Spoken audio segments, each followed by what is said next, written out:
You know what really grinds my gears? When grown-ass politicians turn the entire fucking government into their personal cage match, while real people bleed out financially in the stands. The air in Washington reeks of rot. Not the usual stench of bullshit and broken promises, but something rawer, more visceral. It's the smell of a government decomposing in real time, flesh peeling away from bone while two tribes of suited fuckwads point fingers across an ever-widening abyss. 2 weeks, 14 days of absolutely nothing happening except the slow, grinding torture of federal employees watching their bank accounts drain like bathtubs with the plugs pulled. This isn't governance. This is a fucking gladiatorial blood sport where the spectators are the ones getting stabbed. As Bertrand Russell once observed, the whole problem with the world is that fools and fanatics are always so certain of themselves, and wiser people so full of doubts. Well, congratulations, you dickwads in Congress. You've achieved absolute certainty in your mutual destruction derby, while the rest of us drown in doubt about whether we can pay our goddamn mortgages. The Senate GOP strategists sit in their leather chairs, fingers steepled like cartoon villains, watching the polls shift with the hungry patience of vultures circling wounded prey. They've crafted their trap with the precision of a sadistic chef preparing a poison feast, force the Democrats to vote against defense spending, make them the villains who abandoned the troops. Never mind the nuance, the context, the fact that this entire clusterfuck exists because negotiation died and was replaced by extortion dressed in a three-piece suit. And it's working. Holy shitballs, it's actually working. The hemorrhage. When numbers become nooses, the polls don't lie, even when politicians make lying their entire fucking career path. That 11-point Democratic advantage has withered like a plant denied water, shrinking to a pathetic 6-point margin that feels less like a lead and more like a death rattle. You can almost hear it, that wet, rattling gasp of political capital evaporating into the ether. Behind the mahogany doors and in the marble hallways that echo with the footsteps of the self-important centrist Democrats are sweating through their designer shirts. Their hands shake as they grip their coffee cups, the liquid inside trembling like their convictions. 3 have already cracked. 3 spineless asswipes who looked at the pressure and decided their political survival mattered more than the principle of not negotiating with terrorists. Because that's what this is, isn't it? Terrorism in Brooks Brothers suits. Michel de Montaigne wrote, "There is no conversation more boring than the one where everybody agrees." Well, Michel, buddy, there's also no conversation more fucking destructive than the one where nobody agrees to have the conversation at all. These douchebags have turned disagreement into a weapon of mass destruction, and we're all living in the blast radius. Senator Thune, that particular shitwaffle, pounds his desk with the theatrical fury of a man who knows he's performing for cameras, demanding 5 courageous Democrats with a backbone. The irony is so thick you could cut it with a rusty hacksaw. Courage? This is about as courageous as holding someone's kid ransom and demanding they thank you for not dropping the kid off a bridge. Air traffic controllers stare at bills they can't pay. Border agents watch their savings accounts evaporate. TSA workers choose between gas money and groceries. But sure, John, let's talk about backbone while you use actual human beings as fucking poker chips. Jean-Paul Sartre noted that man is condemned to be free, because once thrown into the world, he is responsible for everything he does. These elected cum-stains have taken that freedom and responsibility and wiped their asses with it. They've chosen to be responsible for nothing except their own political theater. The Democratic dilemma. Inarticulate rage. Without direction. Here's where the Democrats reveal themselves as the world's most frustrating punching bag. They can't articulate their endgame. They stumble around like drunks in a dark room, bumping into furniture and apologizing to the chairs.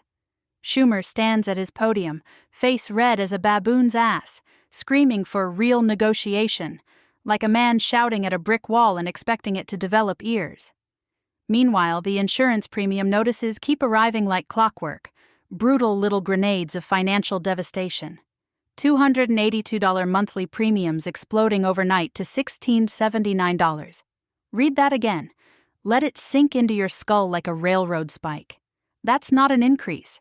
That's a fucking assassination of middle-class stability. That's the difference between living and barely surviving, between planning a future and watching it burn in real time. And what do the Democrats offer in response? Vague promises of negotiation, abstract concepts of fairness, the political equivalent of thoughts and fucking prayers. As John Stuart Mill argued, bad men need nothing more to compass their ends than that good men should look on and do nothing. The Democrats are busy looking on, wringing their hands, while the GOP plays three-dimensional chess with people's lives. The difference is that the GOP doesn't give a rat's ass about looking like the bad guys. They've embraced it, weaponized it, turned it into their entire brand identity. The Democrats? They're paralyzed by the fear of seeming unreasonable, of being painted as the obstacles to progress. They clutch their positions with white-knuckled desperation, terrified that yielding even an inch means surrendering to shut-down extortion forever. And you know what? They're not entirely wrong. Give these Republican asshats an inch, and they'll take a fucking mile, then charge you rent for the privilege of having walked on it. The hostage crisis. Democracy with a gun to its head. This is what hostage negotiation looks like when both sides have forgotten they're supposed to be on the same team. The government sits shuttered, doors locked, lights off, festering like a wound left untreated. Essential workers show up to jobs that won't pay them. National parks accumulate trash like monuments to dysfunction. Research grinds to a halt. Permits go unapproved. Lives are put on hold. And for what? For fucking what? The answer is as depressing as it is predictable. For political points. For the ability to stand in front of cameras and declare victory while the country smolders. For the sick satisfaction of making the other side blink first, regardless of the collateral damage. Simone de Beauvoir wrote, "One's life has value so long as one attributes value to the life of others, by means of love, friendship, indignation, and compassion." The indignation and compassion have been weaponized, turned into performance art. The love and friendship? Those died somewhere around the time we decided that winning was more important than governing. Donnie Turda Trump's ghost still haunts these halls, his particular brand of scorched earth politics having metastasized into the Republican bloodstream like aggressive cancer. The shutdown strategy is straight from his playbook: create chaos, blame the other side, dare them to be the ones who care about consequences. It's a game of chicken where the road is lined with ordinary Americans and their shattered financial security. Peter Singer reminds us that the capacity for suffering and enjoyment is a prerequisite for having interests at all. The people suffering through this shutdown have interests in feeding their families, in keeping their homes, in maintaining some semblance of dignity and stability. But their suffering has become abstract to the shitheads in power, reduced to polling numbers and strategic considerations. The centrists breaking ranks aren't finding courage. They're finding the exit before the building collapses on them. They smell the political winds shifting and decide their own survival matters more than collective resistance. It's the most human and most cowardly response imaginable, watching rats abandon a ship they helped sink. The end game. That isn't. So where does this festering shit show end? The honest answer is nobody knows, because both sides have painted themselves into corners with walls made of their own rhetoric and stubbornness. The Republicans won't budge because budging means admitting that hostage-taking isn't legitimate governance.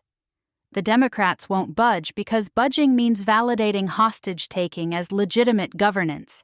It's a Mexican standoff where everyone's guns are loaded and pointed at the American people. The military families in limbo aren't abstractions. They're real people making impossible choices about which bills to pay, which meals to skip, which medications to stretch beyond safe limits. The air traffic controllers keeping our skies safe do so while wondering how long they can afford the gas to get to work. The border agents performing the security theater that politicians love to fetishize about do so without paychecks, their dedication exploited like a renewable resource. This is the price of political theater. Real people pay in real ways while the performers collect their salaries and per diems. The shutdown grinds on, bone against bone, a sound so awful it should wake the dead. Instead, it's become background noise, just another crisis in an endless parade of crises, each one normalized until we forget that none of this is normal. None of this is how it's supposed to work. Albert Camus wrote, "The only way to deal with an unfree world is to become so absolutely free that your very existence is an act of rebellion."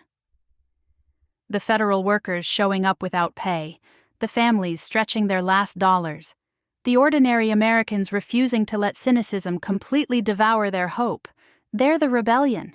They're the ones demonstrating that human dignity persists even when the system designed to protect it has become a weapon against it. But rebellion doesn't pay the bills. Dignity doesn't stop the insurance premiums from quintupling.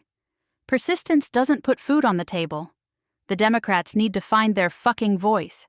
Articulate an endgame that isn't just wait for the Republicans to feel bad, because spoiler alert, they won't. The GOP has demonstrated repeatedly that shame is an emotion they've evolved beyond, discarded like a vestigial tail. Meanwhile, the clock ticks. The damage accumulates. The government remains locked, its windows dark, its purpose forgotten. This is what happens when politics becomes war by other means, and we've all forgotten why we started fighting in the first place. The shutdown isn't a strategy. It's a symptom of a democracy eating itself alive, one bitter, angry, utterly preventable bite at a time. And the motherfuckers doing the eating? They'll still be fed either way.